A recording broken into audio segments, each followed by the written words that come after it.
Kalau saya dengar kalimat Muna dari awal, Muna seperti membebaskan di luar. Terserah lu di luar mau ngapain kek. Nah ini yang terjadi.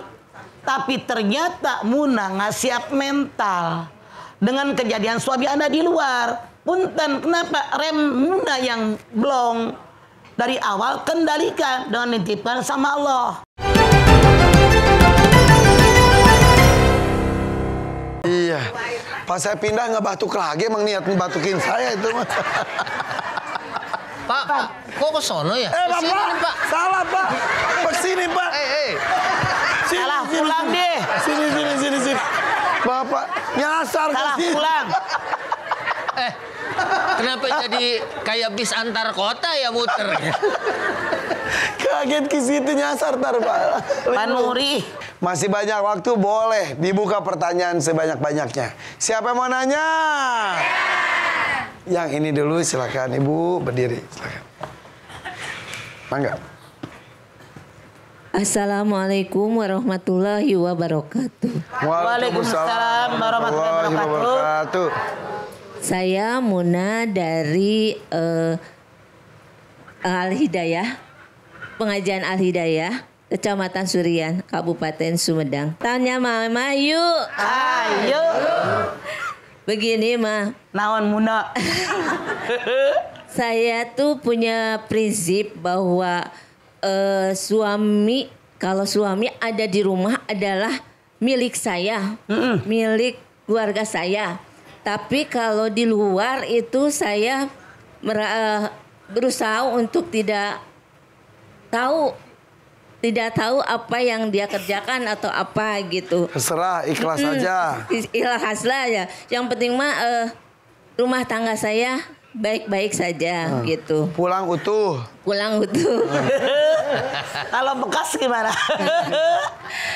Tapi dengan tujuan bahwa rumah tangga saya harmonis lah, baik-baik sajalah sampai sananya gitu. Tidak ada halangan dan rintangan lah. Udah berapa lama ini menikahnya itu udah berapa lama? Udah 20 tahun. 20 tahun, oke.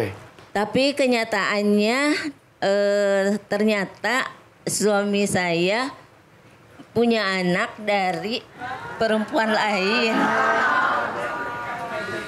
Oke. Ya Allah. Apakah itu takdir atau bukan, Mama? Maaf ya. Apa yang Muna katakan ada sisi positif negatifnya. Positifnya apa? Hati Muna tenang, yang penting di rumah laki gue. Di luar terserah. Tapi negatifnya suami Muna berpikir, bodoh amat di luar. Wong Muna udah bilang terserah gue. Nah itu negatifnya. Jadi tidak ada positif semuanya. Yang positif semuanya harusnya di rumah suami saya. Di luar pun tetap jadi suami saya. Saya ketika cium tangan Muna pagi-pagi suami mau berangkat kerja. Ya Allah, kutitipkan suami saya kepadamu ya Allah.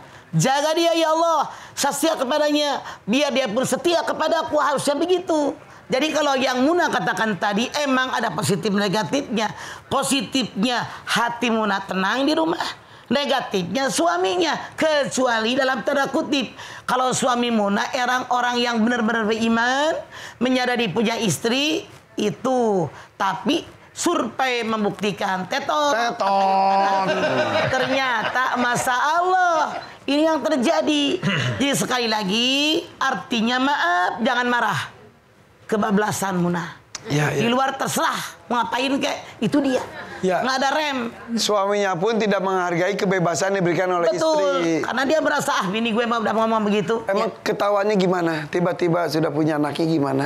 Ya sebenarnya dari kebiasaannya aja udah beda gitu. Itu selama 3 tahun saya baru tahu gitu. Anaknya udah berapa tahun pas ketahuan? Ya udah 3 tahun sekarang. 3 tahun itu? Baru 1? Mungkin baru 1. Yang saya tahu ya 1 gitu. Tahuannya gimana? Ada yang datang ke rumah atau gimana? Saya tahu sendiri dan saya mendatanginya gitu. Terus? Ya akhirnya Suami ngaku? aku dan Udah berapa lama dia menikah katanya? Katanya sih udah 5 tahun mah gitu. Anaknya udah 3 tahun sekarang. Ini udah 3 tahun sekarang. Oke. Saya baru tahu 3 tahun sekarang. Terus Ketemu si perempuan itu? Sudah ketemu. Tapi dinikahin perempuan itu? Nikahin gitu. Saya cuma pengen tanya gimana caranya untuk bisa ikhlas menjalani itu gitu. Terima kasih. Saya sebagai perempuan juga pasti tidak nyaman kan Ustadz ya? Iya, Pak. Kalau begitu mah ngasih kepercayaan tidak dipakai dengan sebaik-baiknya. Bahkan dia berkhianat. Cuman maaf. Kalau saya dengar kalimat Muna dari awal, Muna seperti membebaskan di luar. Terserah lu di luar mau ngapain kek. Nah ini yang terjadi. Tapi ternyata Muna nggak siap mental. Dengan kejadian suami Anda di luar. Punten, kenapa rem Muna yang blong dari awal kendalikan dengan nitipkan sama Allah. Oke. Nah, gitu. Tapi Ustadz di sisi lain, sebetulnya laki-laki misal ketika ingin mempunyai istri lebih dari satu, tidak ada kewajiban minta izin ke istri pertama kan? Ya memang sebetulnya nggak ada ya. Tapi nikah ini kan muamalah. Dia harus memikirkan dampak-dampaknya. Dan apalagi kalau nggak ketahuan, baru ketahuan saat suami meninggal, itu biasanya suka timbul problematika waris dan lain sebagainya. Ya memang kalau menurut syariat kita sholat menutup aurat aja, asal misalnya nutup sampai sini dan ini sampai sini kan menurut syariat sah. Tapi secara adab pantas nggak gitu ya? Secara ihsan. Dan memang kalau dulu-dulu kan waktu ada harus izin istri. Ya dulu tuh diperbaiki terus ya. Dulu kan cap jempol juga boleh. Akhirnya istrinya tidur diambil jempolnya dicap gitu. Tapi besoknya harus ada tanda tangan. Tanda tangan masih bisa dipalsukan. Ini jangan ditanya saya pengalaman. Nih ya. maaf Ustaz. Aturan undang-undang PP 10 kalau suami mau nikah lagi di negara kita harus ada izin tertulis tangan dari istri. Ya, terus akhirnya sekarang itu. Ya, setelah cap terakhir, jempol, tanda tangan, ini tulisan tangan. ya supaya ini bahkan ada yang betul-betul ditanya. Ya kalau lagi tidur kan bisa nulis kan. Iya, kan gampang bisa dipalsuin ya kan, tertanda tuti gitu kan gitu. Mana tadi tuti? Nggak taunya ini. Nah ini kembali masalah ini saya aja sebenarnya suka nggak bisa ngomong sih ya. Sebetulnya apa yang ibu lakukan di awal kan ya udah saya mah biarin, yang penting kan ini. Tinggal sebenarnya dilanjutin aja sekarang juga. Apakah ini takdir yang saya Pasti. harus terima dengan ikhlas atau apa gitu? Udah bagian. Cuman maaf. Saya Ustaz ketemu orang. Nggak usah disebut ya karena Iya. dia seorang pembesar. Inisialnya aja. Ini Jangan. Jangan. Ntar kita Ini penasaran orang jadi. saya tempat dia ceramah. Dibawa ke suatu ruangan sini deh mah. Itu banyak buku-buku. Saya bilang ya Allah ibu S berapa? Banyak banget buku-bukunya. Kata dia saya ini dulu lagi belum nikah kurang belajar agama. Suami saya pejabat, orang kaya, orang terhormat di kampungnya. Suami saya punya istrinya 3. Saya berpikir dulu saya kurang belajar agama. Dengan suami 2 hari di yang kedua, 2 hari di yang ketiga. Di rumah saya adalah 3 hari, 4 hari buat belajar agama. Itu dia ikhlas Bu, beneran. Bu Muna begitu. Ini orang ya Allah tapi jarang kan yang begitu. Jarang. Dia aja yang udah bilang di luar ngapain-ngapain juga kagak terima. Sekarang berdoa sama Allah, ya Allah ini udah bagian saya. Lapangkan dada saya, semoga saya manfaatkan waktu ketika suaminya gilir di sana buat ibadah yang banyak begitu deh barangkali. Tapi suami ketika ketahuan sikapnya jadi gimana? Iya, yang jelas sih pasti ribut ya. Dan sempat juga kita pisah rumah. Tapi ya karena mungkin saya berpikiran sama keluarga, anak dan keluarga besar gitu. Akhirnya mau nggak mau ya saya terima. Oke. Maaf Ibu Muna, napakah diberikan nggak? Iya. Cukup. Berkurang nggak dari sebelum pernikahan? Yang jelas ya pasti berkurang. Tapi cukup. Tapi ya dicukup-cukupkan Oke, saja. iya. Sudah berapa tahun ini belakangan akhirnya tahu dan harus berbagi?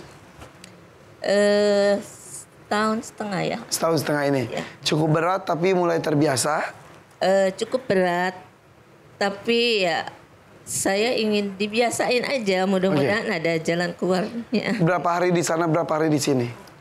Saya cuma bilang, kamu datang ke rumah adalah suami saya, terserah kamu mau berapa hari di sana atau berapa hari di sini, saya akan terima.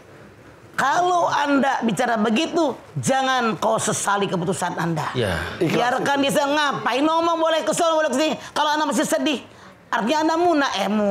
Iya. Namanya Muna. Jadi Bisa dikoreksi Maya. bener. Harus dibagi dengan adil. Anda salah. Kalau Anda bilang silahkan di sana berapa hari, di rumah berapa hari, tapi nangis, artinya Anda nggak ridho. Anda muna, Pi. Itu. Maaf, jangan marah. Iya. Oke. Kenyataan kok. Ya udah. Maunya berapa hari sana, berapa hari sini? Itu harus adil, Ivan, harus dibagi. Malah Nabi Shallallahu Alaihi Wasallam kalau perang terus itu di Qur'ah istri Nabi yang mau ikut. Dikocok. Kalau hasil kocokan di Qur'ah yang keluar misalnya Sayyidah Aisyah, itu malam-malam yang lain itu nggak terganti. Tapi kalau Nabi SAW mengajak salah satunya nggak berdasarkan Qur'ah, nanti harus diganti jatah-jatah yang istri-istri yang Seberusaha adil. ya, karena kan seperti itu bagian dari usaha untuk adil. Jadi kalau dibilang terserah kamu, ya udah di sana 6 hari, di ibu Maksud saya sehari gini kan. Pak Ustadz, saya takut dia malah berdosa karena terpaksa di udah sini. terpaksa ke sini. Oke, kenyataannya sekarang di sana berapa, di sini berapa? Ya, Semaunya dia aja. Iya. Ya sudahlah ya kalau sudah kesepakatannya seperti itu. Gitu. Yaudah. Mudah-mudahan semuanya kan sudah terjadi, Ya. sudah terbuka. Tapi dengan cerita ini aja tampak sudah mulai Ya, ikhlas juga mudah-mudahan. sih. Insya Allah ya. Makin lapang. Semoga begini deh. Allah. Ketika dia di sana, Anda berpikir positif. Saya harus ngaji, harus ibadah, belajar agama. Iya. Insya Allah nggak sakit hati. Ya, dinikmati saja ya. Iya. Ibu di sini ada yang mau nyoba juga. Oh ya udah ya. Ini ibu kesini juga mungkin karena pas bukan lagi giliran ibu gitu ya. Enggak juga sih sebenarnya sampai dia nganter juga ke. Oh nganter. Ya. Insya Allah ini menjadi salah satu sumber pahala untuk ibu juga ya. Insya Allah ya. Ya. Ya, makasih Mama. Ya. Assalamualaikum warahmatullahi wabarakatuh. Waalaikumsalam warahmatullahi wabarakatuh. Ya, itulah rumah tangga berbeda-beda. Ya, Ya, itu masing-masing punya bagian. itu tadi iya pakai ini takdir. Iya. Iya pasti ini adalah Iya, bersatunya, berpisahnya, walaupun menduanya pun ya sudah takdir kan bagaimana kita menyikapinya. Betul saja. Yaudah kalau gitu. di akhir kita minta ya kalau udah nggak tayang lagi kita nyanyiin Bushra lana nilnal muna. Muna namanya ya. Makin ceria gitu. Oke, kalau gitu. Boleh ditutup dengan doa Ustaz. Wah, doa ya. Iya kan? Ya mari sama-sama kita berdoa kepada Allah Subhanahu wa taala. Allahumma shalli ala sayyidina Muhammadin fil awwalin wal akhirin wa salli wa sallim wa radhiyallahu tabaraka wa taala an kulli ashabi Rasulillah ajmain. Amin. Alhamdulillah rabbil alamin hamdan naimin hamdan syakirin hamdan yuwafi ni'amahu wa yukafi mazidah. Ya rabbana lakal hamdu wa lakal syukru kama yanbaghi li jalali wajhikal karim wal azim sultanik. Amin. Ya Allah, maafkan segala kesalahan hamba, kedua orang tua kami, guru-guru kami dan orang-orang yang telah berbuat baik kepada kami.